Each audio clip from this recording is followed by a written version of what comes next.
Welcome, everyone. This is Jim Spora with ISSIP, the International Society of Service Innovation Professionals, and it's my great pleasure today to have Dan Russell with me.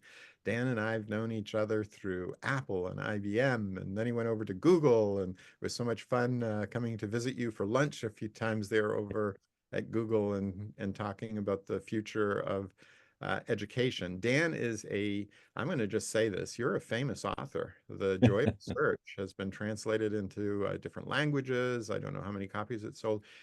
One of your statistics is I think you've taught millions of students have learned from your courses. So I can't think of a better person than Dan to really help us start thinking about the digital transformation of education and learning.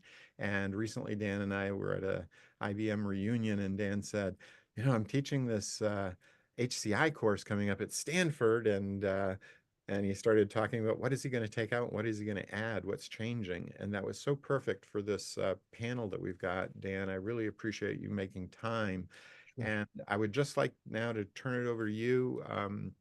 If you could introduce yourself more fully, who you are, and talk a little bit about how you see the digital transformation of education coming about.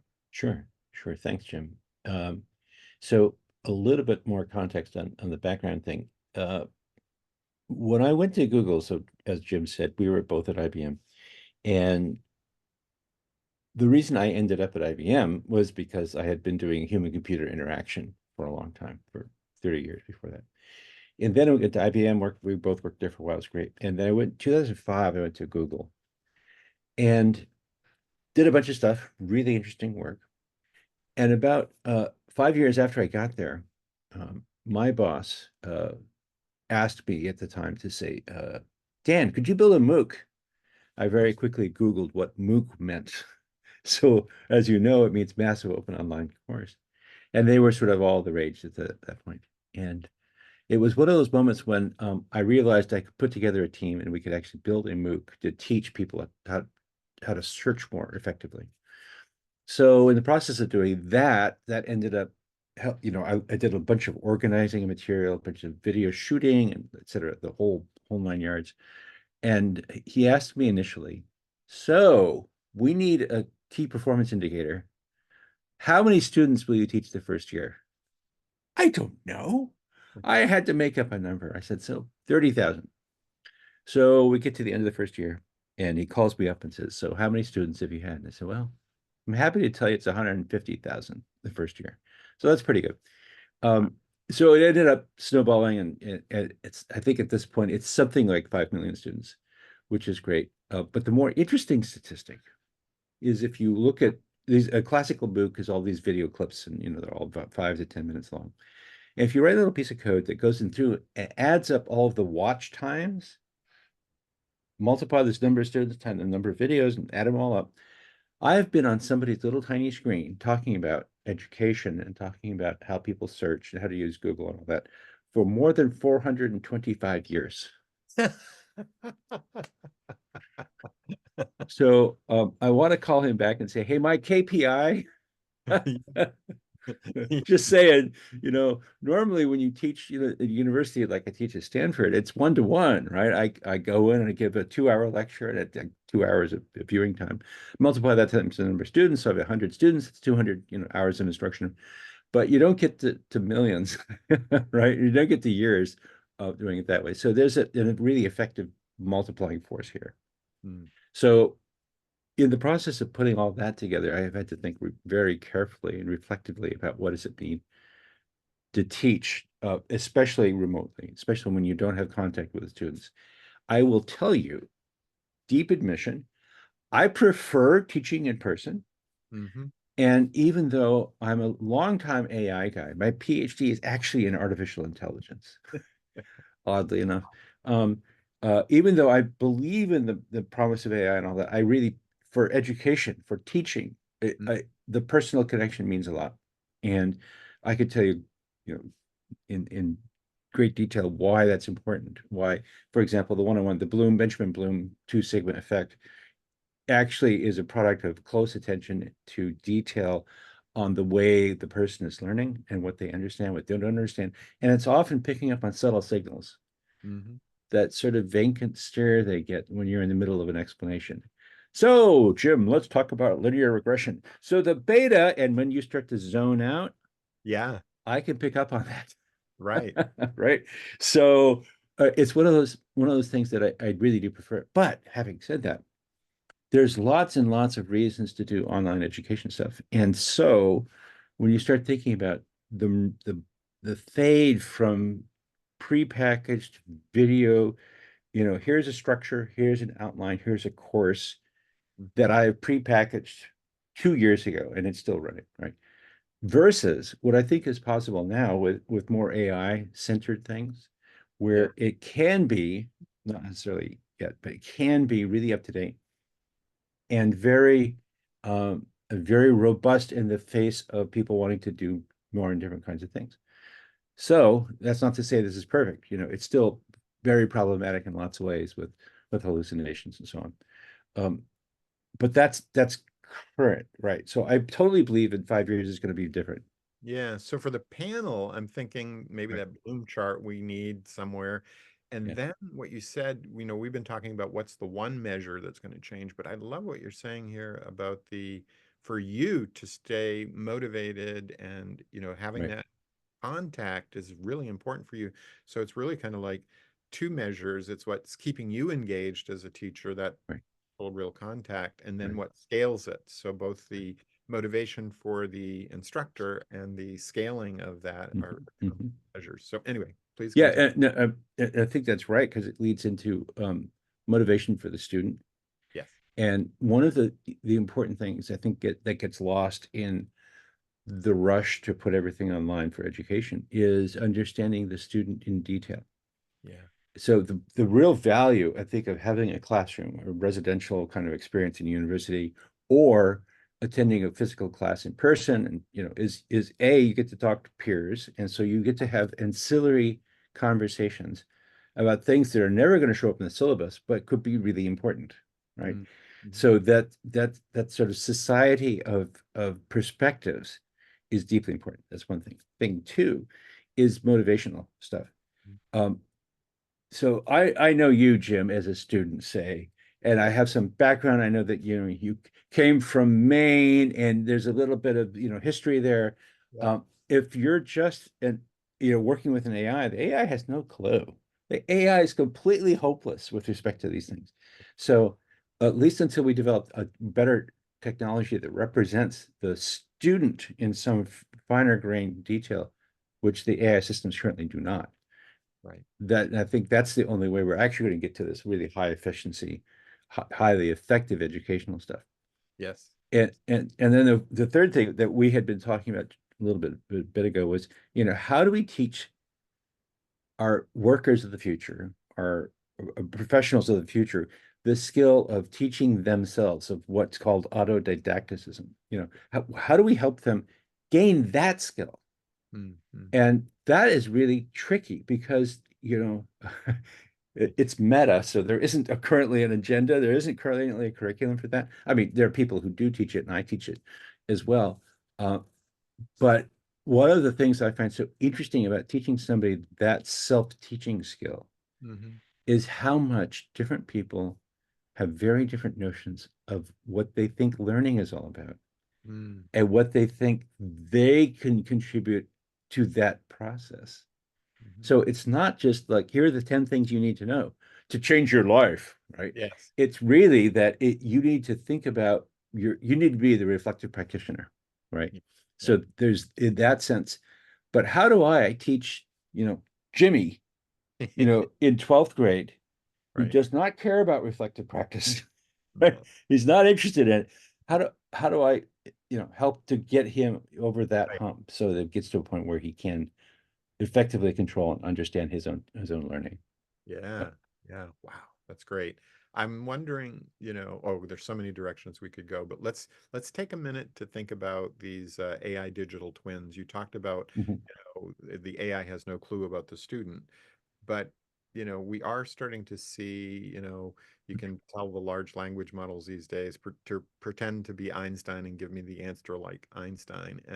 And to the Right. degree that we do build AI digital twins of people, um, then we have AI that kind of knows the person. But there's so many people in the ecosystem. There's the instructor, there's the students, there's the peer students, there's the hiring manager out there in industry who wants somebody with these skills. There's the university trying to hire a faculty member who will do Right, research and push the field forward. So we've got all these right. people in this, you know, large ecology, evolving ecology or ecosystem. And you've touched both on like the individual motivations of these people as well as like how well the AI will know the individuals. And I'm just Right. wondering, Yeah. project now, Dan, into the future of this. Where does this lead us? Um, I know well, you just have to teach this HCI course with Peter Norvig coming up at Stanford, so yeah, that's right. that's That's your right. focus. But I'm pushing you into the Yeah, future a no, it's little fine. bit. Then we Um, peel it back. well, the future is a good thing to talk about because that's where we're all going to end up anyway. So, Right. um, uh, so I think the digital twin thing is an interesting idea. There are some things I think it's quite good at, and in particular in this ecosystem, digital twins can serve a role. One of the things I think that it's an open question, and this is something to think about going forward, is to what extent do you want, what fidelity is your digital twin, Right.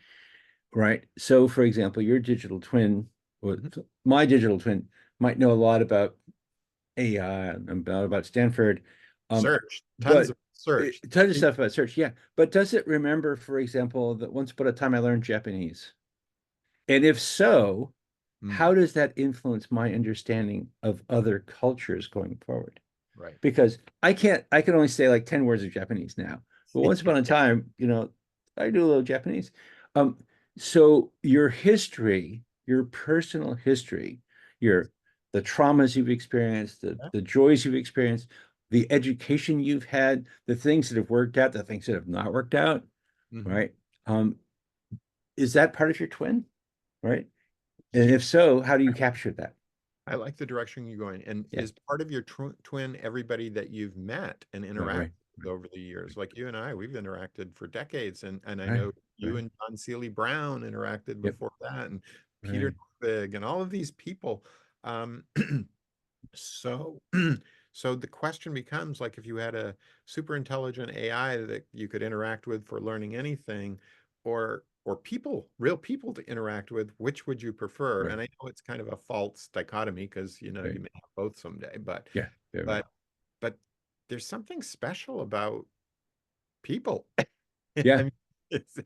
it's like, there's a lot of special things about Yeah. people, and No, I think you're absolutely right. And so, putting on my John C. Brown hat for a moment, uh, information has this inherently social aspect to it, right?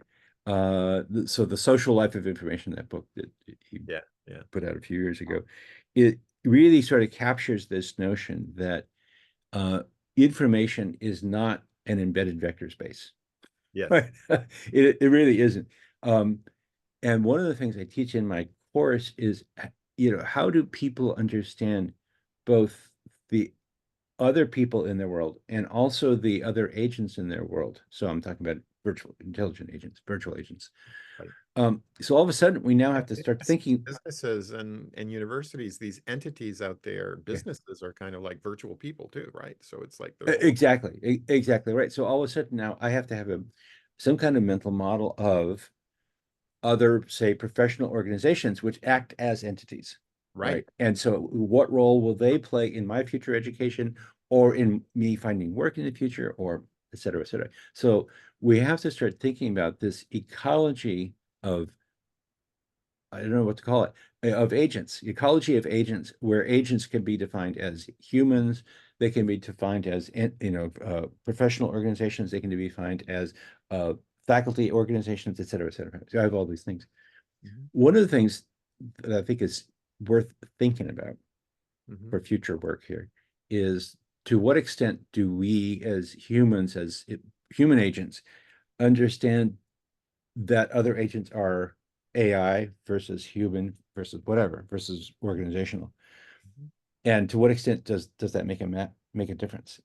For Yeah. instance, um, at the recent Computer Human Interaction Conference in Hawaii this past summer, one of the things that was being discussed a lot were the number of reviews of papers that were written by ChatGPT. Ah, And it's very difficult to show this, but I'm willing to bet you $1 that it's about a third. I would bet roughly a third of all the reviews I saw were not of this world. Right? yeah. Now, the second part of that equation is Huh. how many of those papers were written by ChatGPT? You see where this is going? Yes, yes, I do. All I of do. a sudden, we have a completely artificial universe where papers are being written and therefore reviewed by, right? And so, in some sense, you can think about this as automated science, Yeah. right? Yeah, It's yeah. an interesting thing. But, and I think this is the human component. Um, that you could think of what I just told you as a dystopian future. It's a terrible thing, right? But in fact, I think the motivator, the organizers, the guiders, the navigators are the humans that are helping to do this, right? Right, So right. in some sense, science, I think, proceeds apace based on the interests, desires, hopes, dreams Yeah. of the people, right? And so at some point, I can imagine writing a piece of code that does, has dreams and hopes and desires, sim dreams, sim desires, sim hope, and does something interesting with that. But in the meantime, for the next 20 years, for basically the rest of my life, it's Yeah. going to be human motivated. Yeah. Yeah. And therefore, understanding human motivation, human psychology, all that stuff is deeply, deeply important. Mm, It's going to change as we have, virtual agents which help us psychologically or help us educationally. mm. But at the base of it, we need to understand how this is all working. Yeah, yeah. Wow. I want to ask you a final question um, for this interview, Dan. Um, how do you keep up with accelerating change? It's You are, funny you asked that question. I just wrote a blog post about this. oh, oh, Yeah. I Um, get the link. which I can send to you. But Right. it's a great question. And the preface to this is the answer I give you now is not the answer that will be true in a year. Okay. Right. Thank you. So that's the first thing you have to recognize is that this stuff is constantly changing. Mm, Um, and I say that being very aware that about a year ago, I wrote an article for Interactions Journal on what I'm reading now about AI. mhm. And in that article a year ago, I said basically, stop reading journals. It's too late. It's too slow. It's probably true. Nobody cares because you're documenting a phenomenon from what is effectively internet millennium ago. So, especially in the HCI AI world, Yeah. stuff is just moving, as you know, so fast. Right. So, but the bigger question you're asking, I think, is so how do I, poor little human, try to track all of this stuff? And so the answer is you have to basically set up effective filter feeders.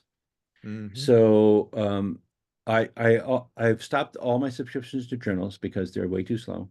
Yeah. On the other hand, surprisingly, I read more books, I think now. Yeah. Yeah. And the reason is people who write a book, having done this a couple times myself, is you put an immense amount of effort Yes. into consolidating, coordinating all this stuff. And it may be a year late, but it doesn't matter because it's really sort of representing the apex of work over the past several decades. So Yes. it's the best consolidation, maybe best theoretical framework And you to can have. read really fast, I'm sure, Dan. Yeah, yeah, right. So, but I think the other one Faster is, than we're talking right now. yeah, yeah, that's definitely true. um, but I think otherwise, I set up effective filter feeding, and I actually am very conscious. I'm very reflective in my practice about The theater. staying abreast of what's going on. So I Mhm. have about an hour a day, maybe an hour and a half a day, where that's what I'm doing. Very That's the good. only thing I'm doing. That's my task, because I think of that as one of the important educational parts of my life. So I go to the University of Filter Feeding. The University of Filter Feed. Okay, Right. great. Yeah. So, and so I've got a bunch of different things, different newsletters I subscribe to, this and the other thing. I have a bunch of Google Scholar alerts set up, Right, right. but you have to be aware of it. It doesn't just happen by accident, or No, at and you least, yeah, the people I know who are really sharp and really on top of things, they have a program like this. got it. at it. Very good. Great. Well, really looking forward to the panel on Yeah, August 28th. Dan, thank you so much. yeah, Again, this is speaking with Dan Russell, who is both an industry researcher in human-computer interaction, as well as a faculty teaching at universities in Europe and in the US at Stanford on these sure, topics, and has a great book, The Joy of Search, that everybody should get and read, and a fun guy as well, I will say. So thank you good, so much, Dan, and sure. I'll stop the recording. Let me stop the recording.